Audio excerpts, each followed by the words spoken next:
Parce que l'élection passée, là, n'est-ce pas, c'était il y a 7 ans déjà. Oui, oui. C'est pas petit, 7 ans. Alors, est-ce qu'il n'y a pas eu de votre part une espèce de désillusion? Parce qu'on vous a vu autrefois très très engagé. Patrice Ngadang, quand je suis venu vous voir ici aux États-Unis la dernière fois, vous étiez vraiment très très engagé. Vous aviez lancé une télévision Génération Change TV. Vous étiez vraiment à fond dans le combat au Cameroun. Et aujourd'hui, quand on vous écoute, on a le sentiment que vous dites c'est peine perdue. Non, il y a eu de la désillusion de votre part. Non, j'aurais bien pu mettre ici le nombre de livres que j'ai publiés, c'est-à-dire, voilà, il y en a pas mal. Voilà, premier président noir de France, etc. Le livre sur les anglophones également, sur la crise anglophone. Voilà, donc c'est une somme là. Hein? Donc ça dépend de ce qu'on estime comme étant important. Moi, j'ai toujours estimé que les livres sont importants. J'ai toujours estimé qu'écrire était le centre de ma vie intellectuelle. Et donc, quand à un certain moment j'ai créé une télévision, c'était pour qu'à un certain moment je me suis retrouvé dans la rue, qu'à un certain moment je me suis retrouvé dans des rivières, c'était pour montrer par l'exemple à la scène publique camerounaise qui, j'estime, est trop limitée dans la tête, n'est-ce pas, pour lui montrer que l'exercice physique était essentiel justement pour la structure.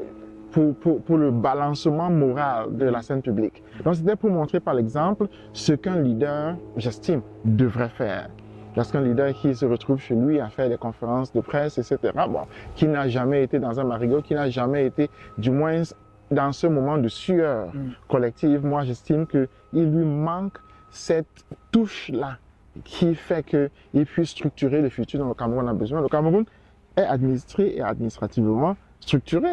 Même les sportifs, les hommes d'affaires, là je reprends encore tes mots, sont administratifs. C'est un pays qui n'a que des porteurs de vestes. Et donc le changement, si on peut l'imaginer, ne peut vraiment être possible que dans la mesure où les gens, n'est-ce pas, se décacassent un peu et puis essayent de repenser la communauté. On revient sur le communautarisme, n'est-ce pas? Essayent de recomposer le fait même d'être sur cette planète-ci et puis de lui donner un sens. Alors, Patrice Ngadang, on va bientôt mettre fin à cet entretien. Je commence à avoir les doigts complètement gelés, là. Il ne fait pas très, très beau. J'ai un peu l'habitude. Ici à Princeton, chez vous. Dernière question, ça va concerner également une autre cause pour laquelle vous êtes énormément engagé et vous continuez d'ailleurs, c'est la crise en région anglophone. Cette crise, malheureusement, se poursuit. C'est un déchirement pour vous, hein? Non, au contraire. C'est dans le contexte d'ailleurs de cette crise-là qu'on vous a chassé du Cameroun. Non, en fait, je pense que ce que nous voyons se dérouler, évidemment, c'est la répétition de ce que nos parents ont vécu. Là, c'est la première chose. Mais ce que nous voyons, c'est l'expression de quelque chose d'absolument beau. C'est-à-dire, on voit soudain des Camerounais faire preuve d'un courage qu'on ne soupçonnait pas exister. C'est-à-dire qu'ils décident de prendre des armes contre un pouvoir et puis pour défendre une cause intellectuelle. C'est la cause qu'ils défendent, ce n'est pas la nourriture. Ils défendent une cause intellectuelle, ils défendent une idée, ils décident de mourir pour une idée. C'est quelque chose que le Cameroun n'avait plus vu.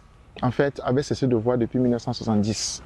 Donc c'est si beau que j'estime que notre génération a été en fait lavée de tous ses péchés par cet acte de courage qui est si unique, si impossible, qui était si impossible dans la structuration du Cameroun que je ne pouvais que le célébrer. Et donc, c'est ce que j'ai fait. Les anglophones, évidemment, ce n'est pas moi. C'est-à-dire, c'est à eux de définir quel avenir ils souhaitent donner à leur propre communauté.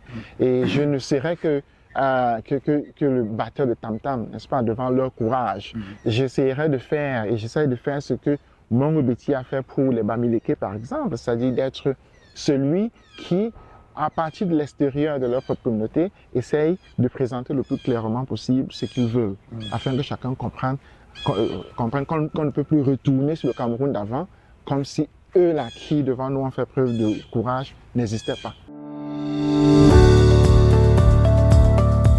Envisagez-vous d'immigrer au Canada? Sakoni Immigration est un cabinet conseil réglementé et spécialisé en immigration canadienne. Notre mission, vous accompagner dans votre projet d'immigration.